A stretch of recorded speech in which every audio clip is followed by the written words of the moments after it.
He's 18 years old, from Franklin, Wisconsin, and a true NASCAR Xfinity Series driver. We talk about Sam Mayer, who's driving the number one Chevrolet Camaro for JR Motorsports, who's joining us here today in a special episode of Europeans Watching American Racing. My name is André Wiegold, and with me, Gianluca Guiglia, who has some more detailed information about our guest today. Welcome, everyone. Sam is one of the greatest young talents emerging in the NASCAR world. He won the 2018 Bobby Isaac Memorial. He won the 2017 Legends Car Young Lions National Championship. He won the 2019 NASCAR K&N Pro Series East Championship. And in 2020, he won the ARCA Menards Series East. He debuted in the NASCAR Camping World Truck Series in 2019, and in 2020 he won his first race at Bristol in just his sixth start. And then he focused on the NASCAR Xfinity Series.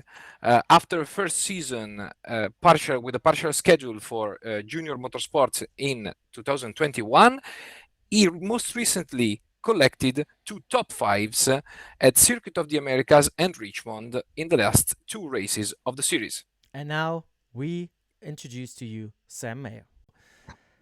Thanks so much for joining us, Sam. We have some questions, of course, for you. But before we start questioning all about your career, I want you to introduce yourself to the European audience and the American audience who may watching us, and sum up your career in about, let's say, 2 minutes. Is that possible? Yeah, for sure. Yeah, I'm Sam Mayer. I'm the driver of the number one accelerated Chevy Camaro for JR Motorsports in the NASCAR Xfinity Series.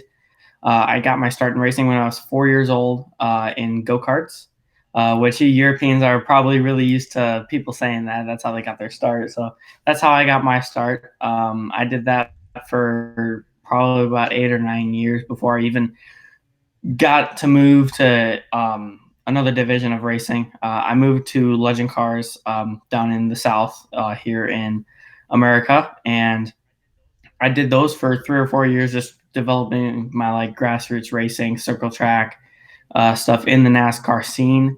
And then that's how I got hooked up with Junior Motorsports late model division over here. And I did that for only 1 year. And then I quickly moved up to the NASCAR K&N Pro Series and the ARCA Menards Series. So I did that for a couple of years too, and had a lot of success in that, won 3 championships. And that kind of got me the opportunity to be in the development program with Chevrolet over here. And that kind of is what got me in the family of JRM to begin with too, is having that opportunity to be in the Chevy family. And obviously JRM is really, really into their brand, and Chevy is one of those. So that's how I got involved with them. And obviously last year, first half season, had some bumps in the road here and there, but overall learned a ton. And that's what NASCAR really is all about, is just learning and developing your knowledge of these race cars and how kind of different they are from a lot of other types of racing. So that's what I learned last year. And then obviously that helped me for this year, having a really good year so far this year. We know that NASCAR is the most popular motorsport series in the US, but do you even know that the NASCAR Camping World Truck Series, the NASCAR Xfinity Series, and of course the Cup Series are broadcasted all over the world? You have a huge audience also in Europe, in all different countries, with commentators in the different languages commentating the races, and we have the highlights. We have media coverage all places in Europe, and also the official European NASCAR Series. Are you aware of that when you're racing in the US? Yeah, I mean, it's kind of one of those weird things where it's like it crosses your mind every now and then when it gets brought up. You're like, oh yeah, I know about that. Like there's a lot of diversity in NASCAR and auto racing in general. Like there's a lot of people from all these other countries that you would never think that they're like reaching out to me on like Twitter or something like that saying we watched, and it's like that's so cool that there's a couple of them. I realize there's thousands. Like it's so many. It's really interesting and a really interesting dynamic to have commentators from like Germany, like you guys, and all these other countries that are speaking in these other languages commentating the race that I'm in. So it's really interesting to think about sometimes. And yeah, with the Euro Series as well, like that's pretty big over there, and it gets talked about a little bit over here too. So it kind of goes both ways with like the knowledge of the sport that everyone focuses on. Well, you and Ty Gibbs have been the most interesting young talents emerging in the NASCAR world recently, and you already crossed paths in 2020, and together you won a total of 11 races in one season. So your season didn't start exactly the best way this year, but looks like it's turning to a better way. So what was your view? What is your view on this first part of the season?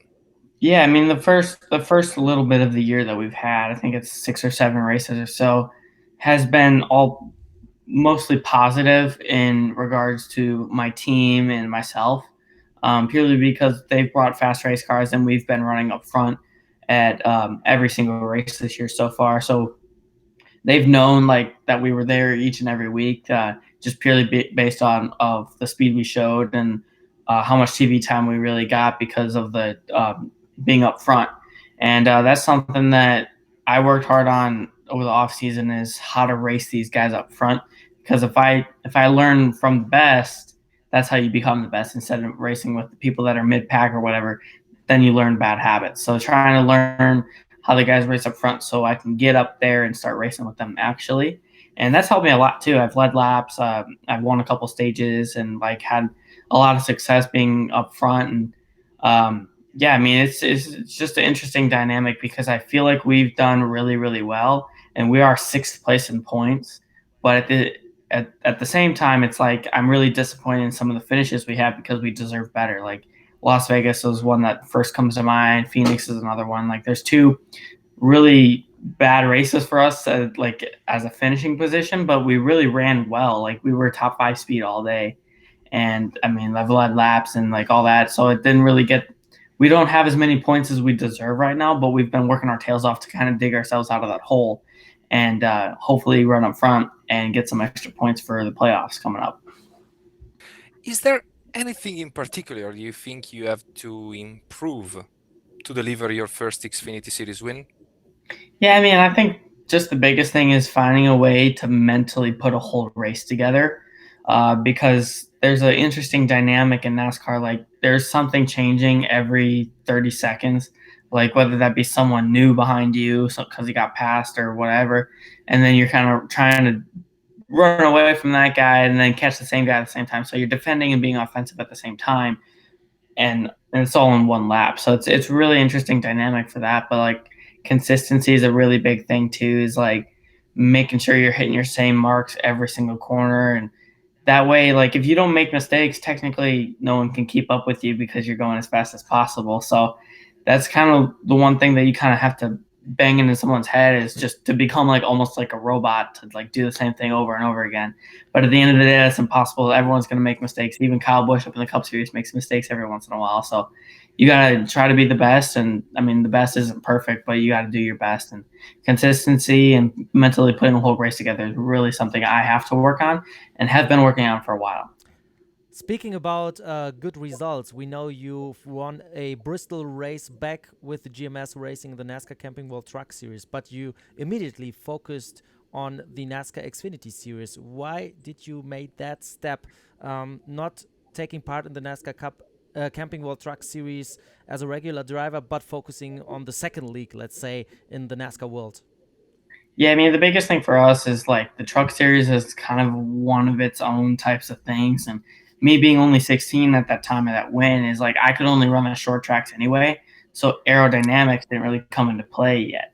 So when I turned 18, we took advantage of being able to run the mile and a half races where aero is a huge deal. And the Xfinity cars are obviously way closer to the Cup cars than the trucks. So we kind of just learned like, yeah, it's going to be hard to bite that bullet, but that's something that if you get it out of the way early, it'll benefit you 3-4 years down the line. And speaking of aero, not aero, this weekend is Martinsville's turn, and you were already fourth there in 2021. So, any expectation for the weekend? Yeah, I mean, this is the track that we have circled on the calendar that we were going to go out there and try to win it. We felt like we've had a couple of those this year so far. Like Phoenix, we had so much speed, but I made a couple mistakes, like we were talking about earlier. So that took us out of contention there. But we were second or third in lap time there. So that's something that I feel like can carry over into Martinsville, and because we were fourth or fifth in lap time there last year, and obviously ended up fourth. So we had the speed to be up there and hang out with those guys. We just had a lot of problems there last year, and we had to really fight a lot of adversity last year to get that fourth place. And we managed to come back from 3 laps down at one point to go up there and get a top 5. So we have a lot of speed to maintain track position and gain a lot of track position. So if we get up there, I feel like we can definitely steal that one. I want to go a little bit further into the future with you. You're now 18 years old, and you choose to race in the NASCAR Xfinity because the cars in the Cup Series and the Xfinity Series are closer together aerodynamic wise. What is your 5-year plan? Are you going to hunt for a Cup Series cockpit very soon, or are you going to try to adopt a little bit more in the Xfinity Series? So where do you see yourself, let's say, in 5 years?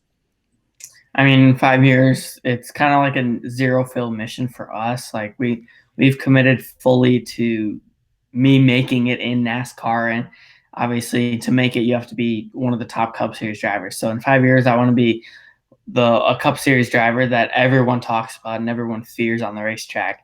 Obviously, that's what anyone wants, and I feel like I have a lot of learning to do to get to that point. But I definitely can develop quickly and get there eventually. But in 5 years, I definitely want to be in the Cup Series comfortably. Speaking of the Cup Series, we have introduced the new next gen car that is a true revolution to stock car racing, and as well NASCAR is very brave in making change to schedules, like adding a super speedway race at Atlanta. We have Bristol Dirt, we have more road courses, the experiment with the LA Coliseum for the Clash. Do you like what's going on in the NASCAR Cup Series with all that changes? I mean, anytime where you can take out some of those mile-and-a-half tracks that are sometimes boring and make it a short track or make it a super speedway, that's something that's a little more entertaining.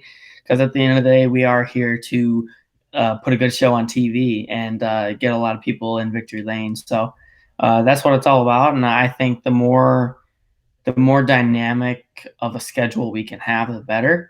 To a point, you don't want to have too much craziness going on because you'll get too far away from the stock car racing. But I feel like the next gen car has done really tremendous job of getting the product on the racetrack to look good.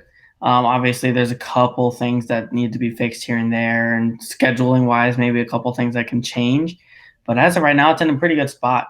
There's a lot of positivity coming around the garage, and obviously on TV too, because I think you guys are enjoying it pretty well over there in Europe. So it's definitely working. It's keeping people involved and getting people involved in racing. So it's really cool to see. And many in the motorsports world are also racing fans outside their job. Are you one? And is there a particular, maybe iconic track or iconic event you want to absolutely race at before you quit your job?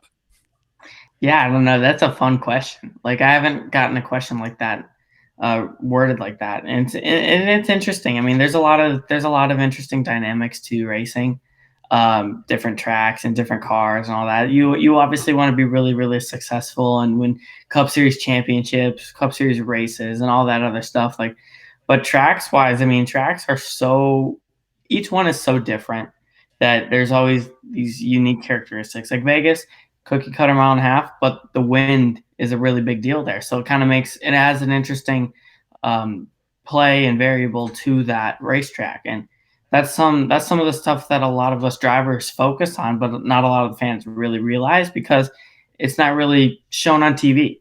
So like it's interesting how good of a job that TV kind of has to do and keep up with what's going on in the race to make it more interesting. And a lot of people do a really good job of that. Like Fox does a really good job of that over here.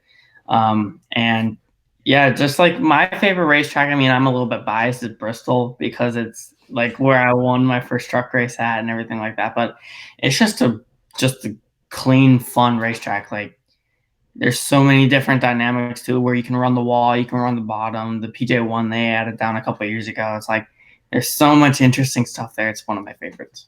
And when you take a look at the world, we know that Hendrick Motorsports is going to Le Mans with a NASCAR Cup Series car. Do you have any track or event outside of the United States you would say, man, I want to do that in my life? I'm not really sure. I mean, obviously, Le Mans is one of the biggest ones in pretty much the entire world.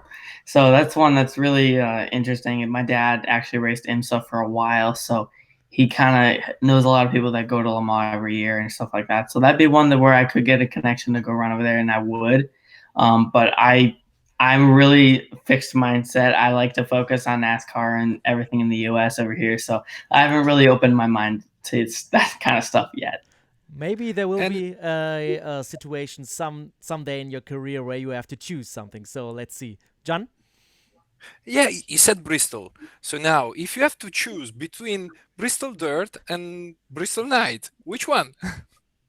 I'd say I'm not a massive fan of dirt racing in general, so I'm a little bit biased myself again.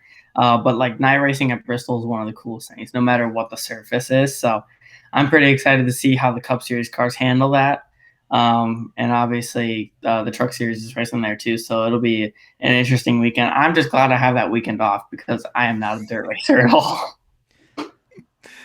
All right.